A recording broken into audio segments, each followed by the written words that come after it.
হুগলি জেলার গুড়বাড়ি অঞ্চলের মহিষগড়িয়া গ্রামের উদ্দেশ্যে রওনা দিলাম।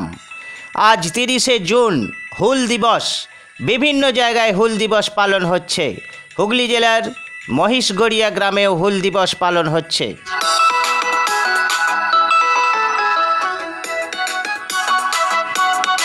(1855) সালের 30শে জুন ব্রিটিশ শাসন ও শোষণের বিরুদ্ধে সিধু কানুর নেতৃত্বে সাঁওতাল বিদ্রোহ হয়েছিল। হাজার হাজার বীর শহীদ হয়েছিলেন। এই দিনটিকে স্মরণ করার জন্য 30শে জুন হুল দিবস পালন করা হয়। এই বিদ্রোহ শুরু হয়েছিল পশ্চিমবঙ্গের মুর্শিদাবাদ আর বিহারের ভাগলপুর জেলায়। ভারতের স্বাধীনতা সংগ্রামের ইতিহাসে একটি উল্লেখযোগ্য দিন হল হুল দিবস। ইংরেজদের বিরুদ্ধে প্রথম সশস্ত্র সংঘবদ্ধ আন্দোলন হল সাঁওতাল বিদ্রোহ। এই আন্দোলনে নেতৃত্ব দিয়েছিলেন সিধু ও কানু। ইংরেজ সিপাহীদের গুলিতে প্রাণ দিয়েছিলেন সিধু, আর কানুকে ফাঁসি দেওয়া হয়েছিল।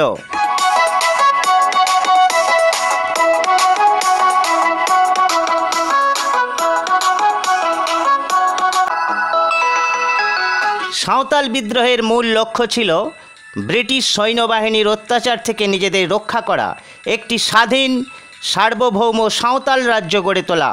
নিজেদের অধিকার ছিনিয়ে নিতেই 1855 সালের 30শে জুন ভাগনাডিহি মাঠে হাজার হাজার সাঁওতাল সমবেত হয়ে কলকাতা অভিমুখে যাত্রা শুরু করেছিলেন। কিছু লোকের বিশ্বাসঘাতকতায় ব্রিটিশদের হাতে গ্রেপ্তার হয়েছিলেন সিধু। তারপর গুলি করা হয়েছিল। 1856 সালের 23শে ফেব্রুয়ারি ভাগনাডিহির কাছে 5 কাঠিয়া বটবৃক্ষে ফাঁসির মঞ্চে তোলা হয়েছিল কানুকে। তিনি ফাঁসির মঞ্চ থেকে ঘোষণা করেছিলেন, আমি আবার আসব, সারা দেশে বিদ্রোহের আগুন জ্বালিয়ে তুলব। আজ চলছে সিধু কানুর স্মরণ দিবস। ওনাদের সশ্রদ্ধ প্রণাম জানাই।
বাড়ি